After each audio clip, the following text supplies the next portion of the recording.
Hello, friends. Today is Saturday, the 19th, and I've been working all day. Been working on actually my whole big project that I've been doing now for over a month. We're doing phase one or part one of moving the stuff into production. And we're going to do the second half of that come the end of the month. This is actually the hard part. That second part is less, but we'll have to do the differences, so we'll have to redo parts of this. But it's interesting, and hopefully, I got my fingers crossed, it's all going in well. So I've taken a little bit of a break, and I've come back to Ullum Creek Park, which is, I just love it here. And it's a bright, wonderful day today, though there are clouds out. And I'm going to walk for about an hour, or however far that is. And I'm not really 100% sure how far I can walk in an hour, so I guess we'll find out. Really not walking that fast, so it'll probably be less than a mile. I didn't walk yesterday. And so I probably won't make my 21 miles this week. But I was very busy yesterday, and then when I wanted to go walk, it started raining. And I really just didn't feel like walking in the rain. You know what I mean. So, anyway, what I've been talking about is how to supercharge your program, supercharge your life, and or whatever it is you're trying to accomplish. And I basically been saying that there are 5 things that you need to do. You gotta get honest, open-minded, really willing.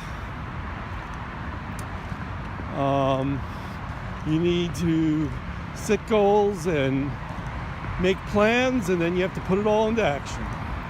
Those are the 5 things. Today I'm going to talk about is being open-minded. Now, being open-minded is a crucial skill in order to be successful. Though I have to say there are people out there who are very successful not being open-minded. In fact, it can be quite a thing for an aggressive person, or quite a power, I should say, for an aggressive person to be laser focused on whatever it is they're trying to accomplish. And, they're a little bit like a bull in a china shop. They basically gonna walk through a wall if they have to. And so they don't listen to anybody else's opinion. They don't listen to or think about any other ways of going about doing it. They just kind of force it. And if you've got enough endurance and strength to do something like that, by all means go for it, except that you'll probably end up hurting a lot of people along the way.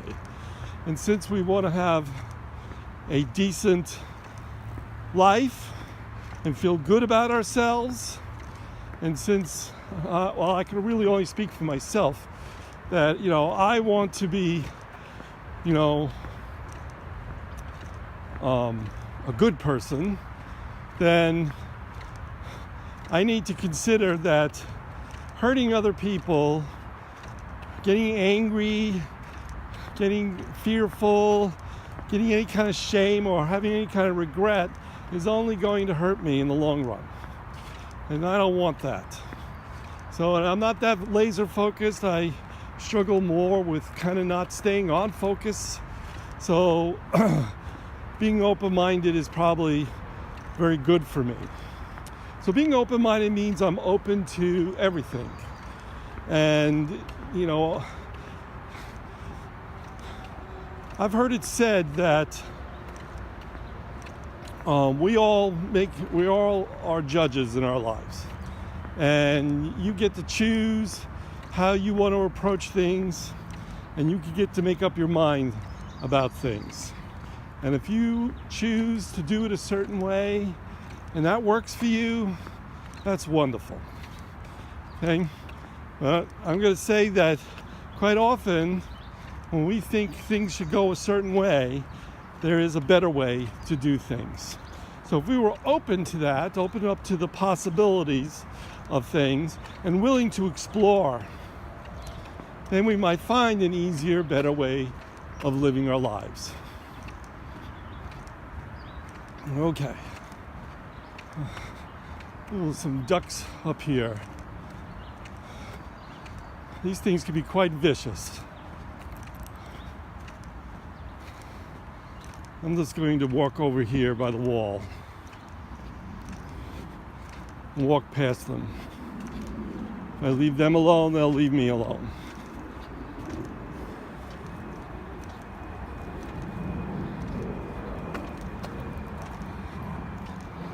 All right. So, having said that,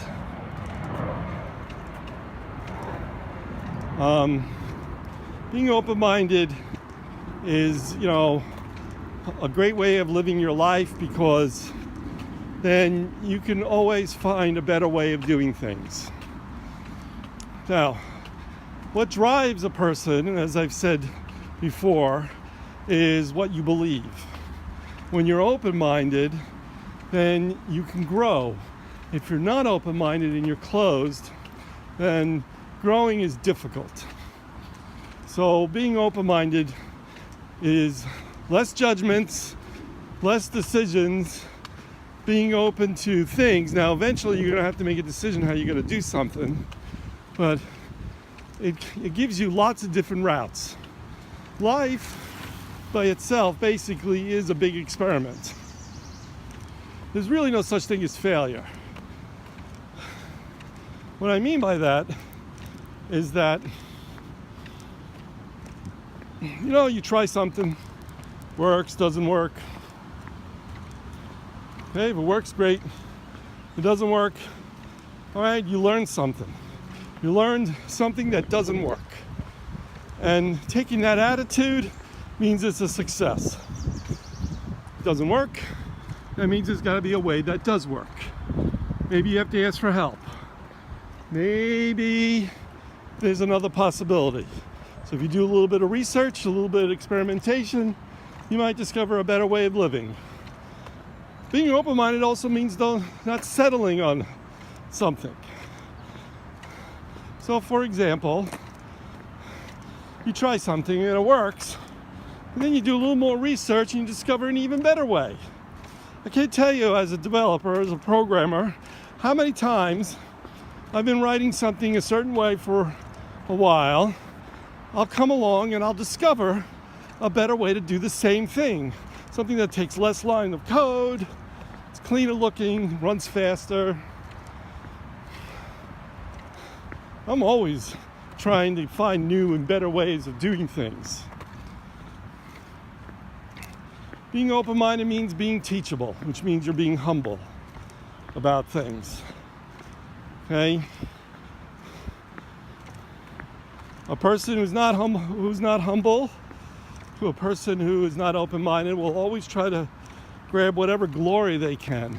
An open-minded person realizes all that is just nothing, really. Okay, so being open-minded is really important. Now, when it comes to being in OA, being open-minded, we basically are referring to the idea of believing in a power greater than yourself.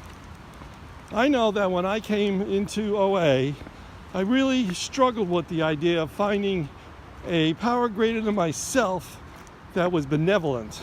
Now, I believed there certainly was a force in this universe. I couldn't quite put my finger on what he was, and the truth is I really can't today. Certainly can't name him, certainly can't describe him. I can describe the effects. I can also describe that my life is a hell of a lot better today because of him. And I only use the word him because it's a convenient pronoun. It could be her, it could be genderless, and in fact I kind of think the universe is genderless. I think that gender is really something that is fostered on us by our genetics. Now, if you have genetics a certain way, then, you can get into a huge argument with people, especially people who are transgendered, and I really don't want to go down that road. I believe that everybody's got to find their true happiness. Let's just put it that way. And I know plenty of men who approach things from a more feminine standpoint, and plenty of women who are way more aggressive and masculine about things. So there's, if you have a stereotype, it's probably not true. Okay, so that being open-minded means looking at and seeing a person for who they truly are, and not being limited by your pre-existing ideas, your pre-existing ideas that you have about the groups that they belong into. For example, seeing a black person and immediately assuming certain things about that black person. Okay, we call that prejudice, right? So being open-minded means you're not going to be doing that. Well, if I'm going to be open-minded about a higher power, then that means I have to allow him to be as big as he needs to be. And that's the thing about God, is that he is as big as he needs to be. He doesn't rely on your conception of him. Okay, he's bigger than your conception of him. But we limit him in our brains and our minds and our approach to life by our beliefs about him. God is infinitely big. He is infinitely love. He is everything in all things. If we're open to that, then that means that he can take care of the littlest thing and the biggest thing. He can take care of all things at all times and never get exhausted, never get distracted, never get diverted. And he can love all of his creation with no anger, ever. Does God get angry? I do not want to get into a theological debate with anybody about that, because there are examples in the Bible about that. But I'm going to say the Bible's a great document. Its philosophy is fantastic and a lot to learn in it. But at the same time, it's flawed. We can grow beyond the Bible and grow beyond that. Now, I'm not dissing anybody who is a true believer in the Bible. I think it's wonderful. We all have to follow our paths. But I'm going to tell you, all paths can be taken to get to God, except for the path where you continue to block him in your life. And we do a lot of things that block him from having an actual effect upon us. So being open-minded is being open to God. Being closed-minded means I'm not allowing him to have a positive effect in my life. So when you work the steps, you basically believe, being open-minded, that you have a higher power that can help you. And then when you get to step 3, you make the decision that you're going to let him. In other words, you're going to trust him. And in fact, you're going to trust him so much, you're going to let him take care of your life. And you're just going to follow his lead. How do you know what his lead is? Through what you're feeling. God does communicate to us. It's a very quiet voice deep inside of us. Now, this also pertains to things that are not, addiction or food or compulsion related. It also pertains to things that you are trying to accomplish. So like if you are trying to get to a goal and it's not quite working out, if you calm yourself down and you just ask God for help and then allow him to help you follow your feelings, you're going to be surprised that in every time you will find the solution that you need to get it done. It always works out. Always. Anything that you're afraid of is just shadow on the walls. Okay? And being open-minded means that you are willing to accept the fact then all your fears are not real. That God is real, that love is real. And if you follow that light, you become a torchbearer of his love for all things, you can't go wrong. It's as simple as that. Okay. So you have to be open-minded in order to become willing. You have to be honest in order to be open-minded. They kind of go hand in hand. If you're trying to accomplish something and you need to be willing, you have to be so willing to go to any length to accomplish it. It's as simple as that. If you're not open-minded to all the things that you might need to do, you're not going to be able to accomplish it because you won't even consider the things. I can't tell you how many people hamper themselves because, like, okay, as a sponsor in program, I'll make a suggestion to somebody like, why don't you journal every night? They don't do it. That's being closed-minded. It's funny because they are resistant to the idea. So the opposite, being closed-minded, means you're resistant to ideas. Being open-minded means I'm going to try it out.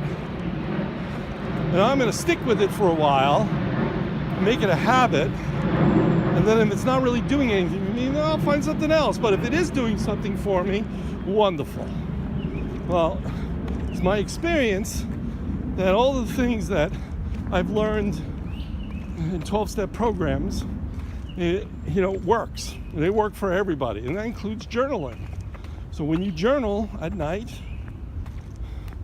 it makes a huge difference because you're getting what's in your head out on paper, and you're basically getting it out of your head. It's like a form of prayer also, because you're basically giving it to God. And that's the thing to do, is to give it to God. Always give it to God. Because remember, if you truly believe in him and you're open-minded to him and all his possibilities and all the things that he could do for you, then you made that decision that you're going to let him, then what's the fail? If you're following him and he's all good and he's all love and he knows the answer and he's got the shoulders to take all your bad stuff, then what's to lose? So that's why being open-minded is so important, because so many people have come before us and they have all accomplished tremendous things, all because they were open enough to try the things and do the things that the people before them who have done those things, that it's worked for them. If it's worked for me, why wouldn't it work for you? If it's worked for my friends who have all been in program and have been very successful for a long time, why wouldn't it work for me? I just got to do it. I just got to be open to it. So if I have a goal of walking 500 miles in a summer, then I need to be open-minded to all the things that I can do. For example, being open to just walking around the local neighborhood. I haven't been doing that, so I don't really want to do that. But there may be a day when that's really all I can do. And then if I'm open to it, I'll get it done. The things that I resist are the things that I need to work on, that I need to open up to. I need to look at why I'm resisting it. What's the fear? That's always the question. What is the fear?